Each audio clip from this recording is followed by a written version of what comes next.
ಹೊಸ ವರ್ಷ 2025ಕ್ಕೆ ಇನ್ನೇನು ಕ್ಷಣಗಣನೆ ಆರಂಭವಾಗಿದೆ. ಬೆಂಗಳೂರು ನಗರದಾದ್ಯಂತ ಸಂಭ್ರಮಾಚರಣೆಗೆ ಎಲ್ಲ ಜನರು ಕೂಡ ಎದುರು ನೋಡ್ತಾ ಇದ್ದಾರೆ. ಬೆಂಗಳೂರು ನಗರದಲ್ಲಿ ಪ್ರಮುಖವಾಗಿ ಎಂಜಿ ರಸ್ತೆಯಲ್ಲಿ ಸಂಭ್ರಮಾಚರಣೆಯನ್ನು ಆಚರಿಸಲಾಗುತ್ತೆ. ಅದರ ಜೊತೆಗೆ ಪೊಲೀಸರು ಕೂಡ ಒಂದಷ್ಟು ಬಂದೋಬಸ್ತುಗಳನ್ನು ಮಾಡಿಕೊಂಡಿದ್ದಾರೆ. ಹಾಗೆ ಯಾವುದೇ ರೀತಿಯಾದಂತಹ ಅಹಿತಕರ ಘಟನೆಗಳು ನಡೀಬಾರದು ಅಂತ ಹೇಳಿ ಸಿಸಿಟಿವಿ ಕಣ್ಗಾವಲನ್ನು ಕೂಡ ಇಡಲಾಗಿದೆ.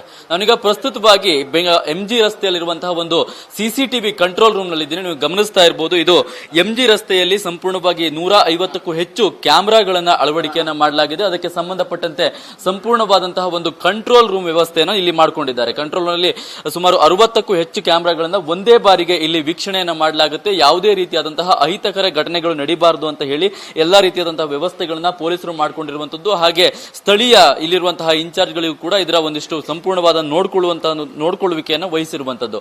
ನೀವೀಗ ಗಮನಿಸ್ತಾ ಇರಬಹುದು ಯಾವ ರೀತಿಯಾಗಿ ಪ್ರಮುಖ ಸರ್ಕಲ್ಗಳಲ್ಲಿ ಹಾಗೆ ಪ್ರಮುಖವಾಗಿ ಪಬ್ಗಳಾಗಿರ್ಬೋದು, ಅದರ ಎದುರುಗಡೆ ಇರುವಂತಹ ಸಿಸಿಟಿವಿಗಳಾಗಿರ್ಬೋದು ಎಲ್ಲವನ್ನು ಕೂಡ ವೀಕ್ಷಣೆಯನ್ನ ಮಾಡೋದಕ್ಕೆ ವ್ಯವಸ್ಥೆಯನ್ನ ಮಾಡಿಕೊಂಡಿರುವಂತದ್ದು. ಪ್ರಮುಖವಾದ ಸರ್ಕಲ್ಗಳಲ್ಲಾಗಿರ್ಬೋದು, ಅದರ ಜೊತೆಗೆ ಯಾವುದೇ ರೀತಿಯಾದಂತಹ ಅಹಿತಕರ ಘಟನೆಗಳು ನಡೀಬಾರದು ಅಂತ ಹೇಳಿ ಸಾಮಾನ್ಯವಾಗಿ ಮದ್ಯವನ್ನ ಮಾರಾಟ ಮಾಡಲಾಗುತ್ತೆ. ಹಾಗೆ ನಿತ್ರವಾಗಿ ಎಲ್ಲರೂ ಕೂಡ ಎಂಜಾಯ್ ಮಾಡುವಂತಹ ವೇಳೆಯಲ್ಲಿ ಯಾವುದೇ ರೀತಿಯಾದಂತಹ ಅಹಿತಕರ ಘಟನೆಗಳು ನಡೀಬಾರದು ಎನ್ನುವಂತ ಒಂದು ದೃಷ್ಟಿಕೋನದಿಂದ ಈ ರೀತಿಯ ವ್ಯವಸ್ಥೆಯನ್ನ ಮಾಡಿಕೊಂಡಿರುವಂತದ್ದು. ಸದ್ಯ ನಮ್ಮ ಜೊತೆಗೆ ಮಾತನಾಡೋದಕ್ಕೆ ಇದರ ಇನ್ಚಾರ್ಜ್ ಆಗಿರುವಂತಹ ಪ್ರಶಾಂತ್ ಅವರು ಕೂಡ ಇದ್ದಾರೆ. ನಾನು ಅವ್ರನ್ನೇ ಮಾತನಾಡಿಸ್ತಾ ಹೋಗ್ತೀನಿ. ಸರ್ ನಮಸ್ತೆ, ಇಲ್ಲಿ ಯಾವ ರೀತಿಯಾದಂತಹ ವ್ಯವಸ್ಥೆಯನ್ನ ಮಾಡ್ಕೊಂಡಿದ್ದೀರಾ? ಎಷ್ಟು ದಿನದಿಂದ ಈ ಕೆಲಸವನ್ನ ಮಾಡ್ತಾ ಇದ್ದೀರಾ ಸರ್? ಸರ್, ನಮ್ದು Ashok Nagar police station limits ಅಲ್ಲಿ ಏನ್ ಬರುತ್ತೆ ವ್ಯಾಪ್ತಿ ಅಷ್ಟು ನಮ್ಮ ಕ್ಯಾಮ್ರಾ ಹಾಕಕ್ಕೆ ಹೇಳಿದ್ದಾರೆ.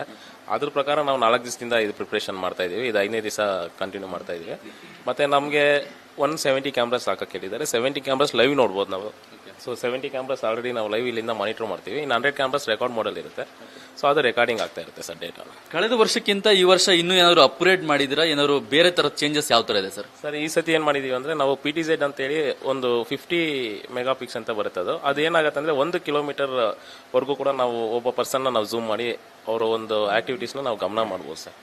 ಏನಾದ್ರೂ ಒಂದು ಇನ್ಸಿಡೆಂಟ್ ನಡೆದ್ರೆ ಅದನ್ನ ಯಾವ ರೀತಿ ಗಮನ ವಹಿಸ್ತೀರಾ? ಅದರ ಮುಂದಿನ ಪ್ರೊಸೀಜರ್ ಯಾವ ತರ ಸರ್? ಸರ್, ಇಲ್ಲಿ ಪೊಲೀಸ್ ಆಫೀಸರ್ಸ್ ಇರ್ತಾರೆ. ಅವ್ರು ನಮಗೆ ಗೈಡೆನ್ಸ್ ಮಾಡ್ತಾ ಇರ್ತಾರೆ. ಈ ವ್ಯಕ್ತಿ ಅಥವಾ ಏನು ಅವ್ರಿಗೆ ಏನು ಡೌಟ್ ಇರುತ್ತೆ, ಅವ್ರು ಎಲ್ಲಿ ಏನು ಮಾಡಿ ಅಂತ ಝೂಮ್ ಮಾಡಿ ಅಥವಾ ಎಲ್ಲಿ ಕ್ಯಾಮ್ರಾ ಓಪನ್ ಮಾಡಿ ಅಂದಾಗ ನಾವು ಅವ್ರ ಗೈಡೆನ್ಸ್ ಮೇಲೆ ನಾವು ಇಲ್ಲಿ ಆಪರೇಟ್ ಮಾಡ್ತಾ ಇರ್ತೀವಿ.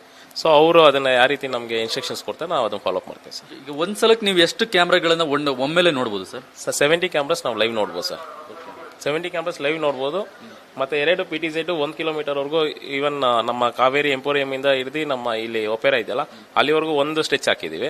ಮತ್ತೆ ನಮ್ಮ ಬ್ರಿಗೇಡ್ ರೋಡ್ ಸ್ಟ್ರೆಚ್ ಫುಲ್, ಆಮೇಲೆ MG ರೋಡ್ ಸ್ಟ್ರೆಚ್ ಫುಲ್ ಒಂದು PTZ ಹಾಕಿದೀವಿ ಸರ್. ಟೋಟಲ್ 2 PTZ ಹಾಕಿದೀವಿ.